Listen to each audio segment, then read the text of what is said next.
Luiz, meu grupo é formado pelo Sr. Guilherme, Isis e o Sr. Wellington.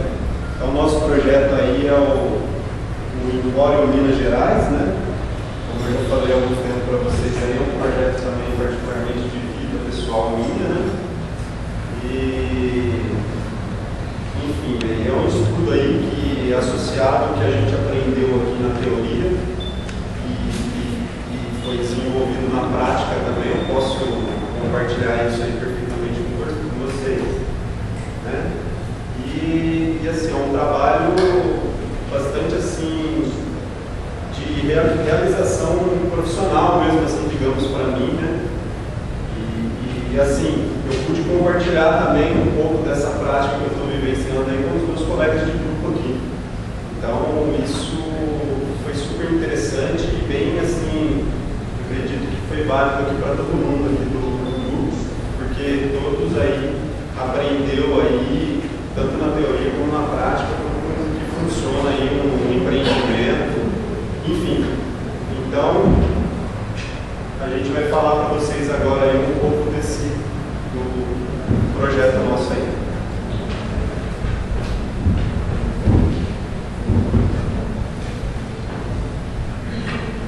Bom, a empresa nome é Empório Minas Gerais, será localizada na região norte de São José dos Campos. A missão é garantir a satisfação dos nossos clientes. A visão é atender diferentes classes sociais com eficiência, tendo um bom atendimento. Os valores da determinação, garra e trabalho nos objetivos e metas a serem alcançados. A empresa também vai fazer uma parceria com uma empresa que recicla materiais de descartes e esse é o espaço físico. Só falar um pouquinho do organograma para vocês, tá? Para começar, nós decidimos ter um gerente financeiro, um gerente geral, que são os dois sócios da nossa empresa, né, que será abordado mais à frente lá no planejamento financeiro, um balconista caixa, um balconista padaria e uma açougueira. A estratégia é um documento formal que ela descreve as ações necessárias para a gente atingir um objetivo ou uma meta. Tá? Perfil do consumidor. O perfil do nosso consumidor será o quê? Serão os moradores próximos daquela região norte, né, que é esse entorno, em que eles estão dispostos a gastarem uma parcela mensal e retornarem nos meses seguintes. Concorrentes, basicamente, nós temos 4 concorrentes e o mais próximo deles está, o mais próximo está no menos de 1,9 meses. Aqui são os nossos principais fornecedores. Análise SWOT. Nós escolhemos a análise SWOT porque foi a que a gente achou que mais se adequa ao nosso mercado. Poderíamos ter utilizado a análise Chicago, né, de valor Chicago, que a gente aprendeu, de William Potter, mas a gente achou que essa era melhor. Os pontos fortes da nossa empresa: diversidade de produtos e marcas, mesmo sendo no mercado, uma estrutura maior para os concorrentes, entre os 4 concorrentes que nós temos. Esse mercado é o maior, são 216 metros quadrados e nenhum deles da região tem essa estrutura. Meio de pagamento diversificado. É diferente também porque no nosso vai ter cartão de crédito, cartão de débito, vale alimentação, o que normalmente não tem na região próxima. Normalmente nos mercados próximos é só dinheiro. Então a gente acaba ganhando isso também. Pontos fracos. Pontos fracos são a pouca experiência no ramo, os dois sócios eles nunca entraram nesse ramo. Concorrência quase perfeita. Economicamente a gente for comparência. Por quê? A gente tem os concorrentes diretos e os indiretos. E os indiretos a gente acaba sendo uma ameaça para a gente, um ponto fraco. Por quê? Porque os preços são muito acirrados, então a inflação acaba atrapalhando tanto eles quanto a gente também. E o número dos colaboradores, né? Infelizmente no mercado não é normal uma pessoa ficar 2, 3 anos no mercado. Então isso acaba sendo um ponto fraco, acaba prejudicando o nosso empreendimento. Pode prejudicar, né? A ameaça aqui nos leva a ter uma atenção. Isso aqui são fatores externos, então a gente, para conseguir trabalhar nisso, a gente tem que procurar uma visão fora do nosso supermercado. Padaria, lanchonete, quando a minha formada, e é provável que a nossa concorrência não vai. Pode ser que não tenha sido só nosso grupo, só nosso empreendimento que teve essa visão de criar um supermercado. Pode ser que outras pessoas também tenham essa ideia de criar um supermercado próximo e isso acaba sendo concorrente para a gente também. Então acaba sendo uma ameaça. E por último, a oportunidade, outro fator externo. A ausência de concorrentes no mesmo nível, crescimento da economia acaba sendo uma vantagem para a gente também. A região norte são 60 mil habitantes, estava ajudando bastante a expansão crescente da demanda na região, ou seja, a procura acaba sendo muito alta. Tem pessoas que saem lá da região norte para fazer compras aqui, mais próximos, que ali os mais próximos são só os supermercados. Então acaba prejudicando a pessoa sair lá da região norte, tem que pegar o carro, enfrentar trânsito, ter estacionamento, então acaba sendo uma tarefa até chata de fazer um ponto. Então o nosso supermercado acaba entrando também para suprir essa carência. E a expansão habitacional do município.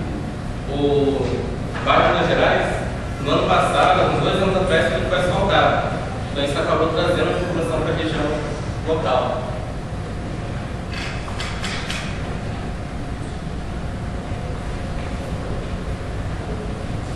Os preços eles vão ser feitos como markup. A estratégia de divulgação vão ser feitas de 2 meios. Tem o online, que é pelo Facebook, e o offline, que vai ser cartazes. Nós contamos também com uma festa de inauguração, onde vai ter palhaço, algodão doce, pipoca. E esses são os produtos oferecidos no supermercado. A utilidade doméstica, bebida, hortifruti, os alimentos, açougue e padaria.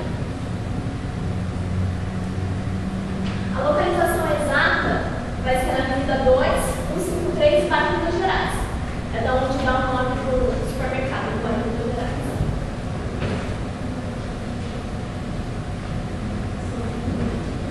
Quando a gente chegou a falar um pouco sobre o planejamento financeiro de todas essas estratégias que o mercado tem apresentado, e vamos ver como é que isso vai ficar numericamente. O plano financeiro nada mais é do que a representação numérica de todas as estratégias que a gente apresentou antes. Então a gente vai colocar agora na ponta do lápis para ver a viabilidade do projeto. Por favor, né? Certo. Então, como todo projeto começa com as despesas pré-operacionais e os investimentos iniciais que se fazem necessário para que o mercado exista. No caso aqui, as despesas pré-operacionais são as de constituição de empresa, geralmente já guiadas pelo contador. E no investimento inicial, a gente vai começar ali com um estoque inicial de aproximadamente 31 mil. A gente estimou que seria o necessário mensalmente para a demanda da região. O marketing, aí está englobado a festa que a gente vai dar na inauguração lá no bairro, que vai contar com uma recreação bem divertida para o pessoal, para os consumidores, e vai proporcionar uma visibilidade muito grande do bairro. As pessoas vão querer consumir lá, puxa, fui lá que eu fui comer o produto. Equipamentos e máquinas, essa é a parte mais cara do nosso investimento, que representa os freezers, as gôndolas. Cada gôndola, o metro quadrado dela é muito alto, você compra um metro quadrado, então um investimento alto é necessário. Sem falar também das normas alimentícias que são impostas para os mercadinhos. Cerveja, não freezer de cerveja, refrigerante, não de refrigerante, e vários outros detalhes que têm que ser obedecidos. As instalações elétricas, porque são itens, por exemplo, os freezers que pegam muita energia. Além disso, o açougue que vai ter também, a gente precisou dar uma reforçada grande aí. A reforma da alvenaria, porque embora a gente vai ver lá que o terreno foi doado por um dos sócios, a gente ainda teve que dar uma reforma para o galpão ficar do jeito que o projeto apresentou lá na forma arquitetônica. Os móveis são os básicos e aí a gente chegou no capital de giro. A gente estimou mais ou menos quanto que mensalmente seria necessário para que as nossas operações acontecessem de forma satisfatória. Por exemplo, mercadorias é o que a gente disse ali de 31 mil por mês, e estimando uma receita de 56 mil por mês, mais ou menos, a gente chega numa alíquota do Simples Nacional que daria 4.245, relativamente baixo. salários e encargos representa uma parte grande das nossas despesas mensais. Então, vocês podem ver depois das mercadorias, os salários é o gasto mais representativo que existe. E uma coisa interessante também é segurança predial. A gente contratou uma empresa de segurança para ficar no mercadinho, porque há muito furto, né, em mercados e também assaltos. Por causa de movimentar muito dinheiro, então isso é bastante comum. Então a gente achou prudente a gente investir na segurança do mercado e das pessoas que gostavam consumindo ali.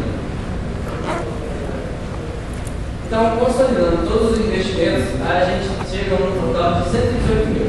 A gente tirou 30 mil porque já estava aqui no capital de giro e no investimento inicial. Então, para não duplicar, a gente tirou 30 mil das mercadorias.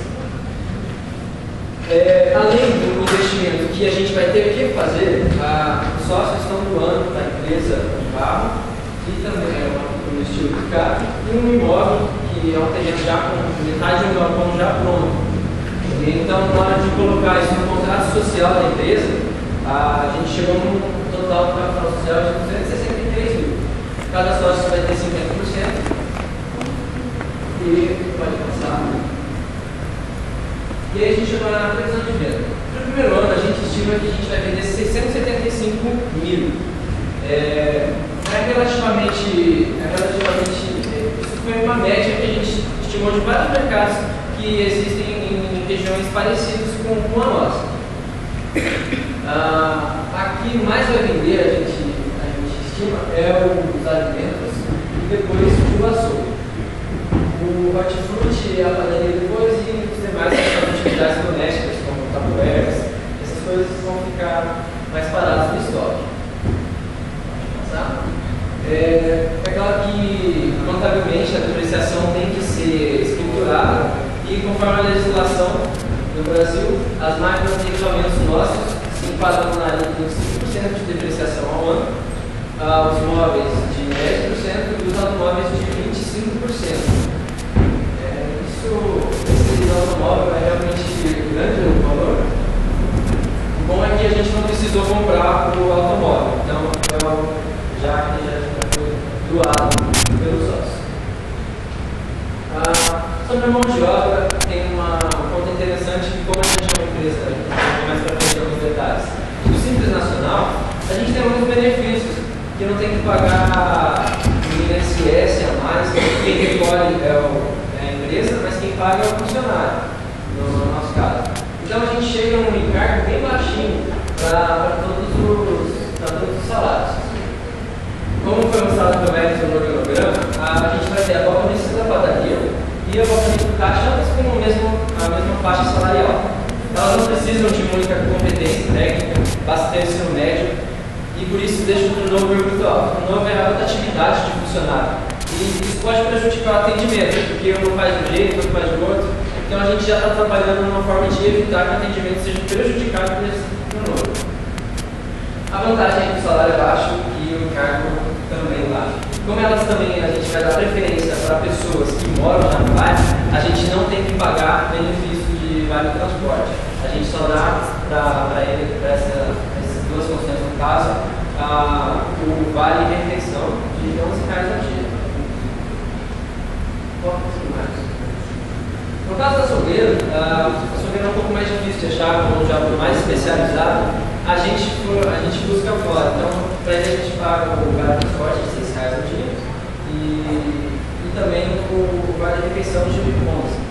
O encargo dele é baixo também, desses três aqui é somente o FGTS que a gente paga, 8%, e o INSS quem recolhe é eles, e o eventual que pode ter imposto de renda retido na fonte é o açougueiro, no mês de dezembro, talvez, que não recebe o 13º, mas também quem paga é ele, a empresa só recolhe do governo. No caso do gerente geral e do gerente financeiro, os dois são considerados como prolabores. O prolabore, ele tem uma peculiaridade que é o salário dos sócios e ele representa, você tem que pagar 12% do salário, 11% sobre esse valor de INSS. Então, elevado uma carga maior para os gerentes, que serão sócios, de 11%, e o FGTS não é necessário. O FGTS é optativo, no caso do nacional, para o colaborador. Então, os sócios vão estar ganhando aí na faixa de 2.500 para começar, e espero-se. E as duas aqui, mensalmente, vão estar com um salário de R$800 por mês. Aqui está o valor em ano. E o açougueiro vai estar aí na faixa de 1.600. Pode passar.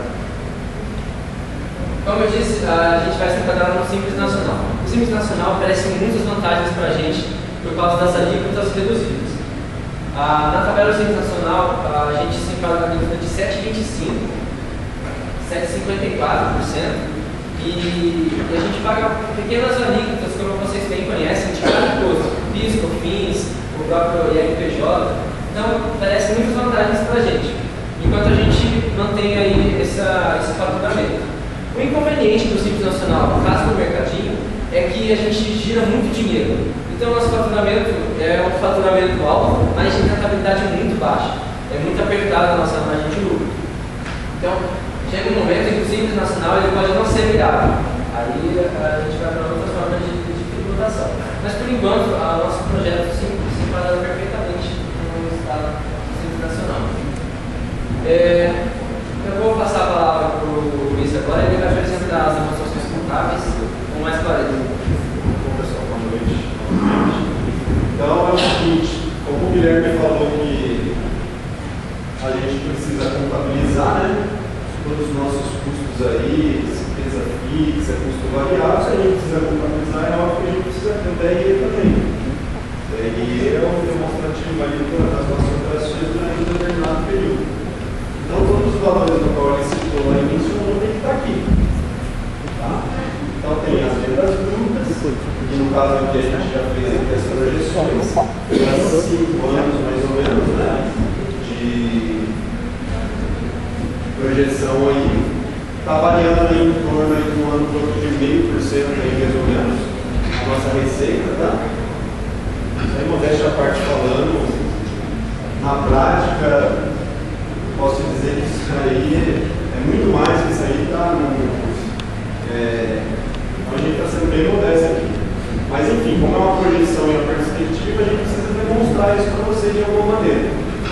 Tá? Então, tem lá, no primeiro ano, só fazendo aqui mencionando, né, o resultado do primeiro ano, a gente teve aqui um lucro líquido de R$42.308,71. Né? Então, ou seja, lá tudo isso aqui vai impactar lá no final, quando a gente for calcular o nosso payback, a nossa taxa de retorno, TMA, enfim, tudo isso aqui vai impactar lá no final.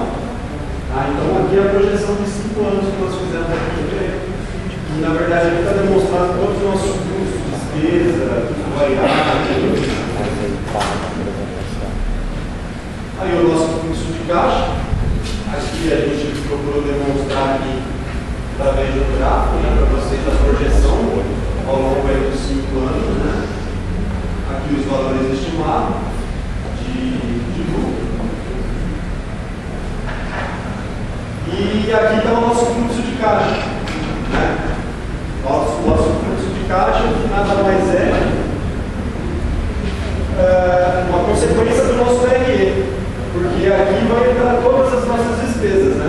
Então está lá, receita 675 mil, a despesa com imposto, nós somos do Simples Nacional, conforme o Guilherme já mencionou, tem o nosso custo de mercadoria vendida. Então, vocês podem observar que é uma projeção também de 5 anos aqui, tá?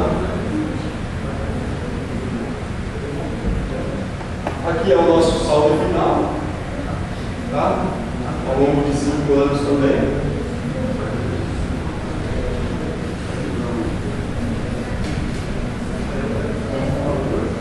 Então aqui mostra exatamente, né, o nosso resultado do fluxo de caixa, onde no primeiro ano a gente investiu 118 mil e no primeiro ano aí a gente já teve um fluxo de caixa com saldo positivo.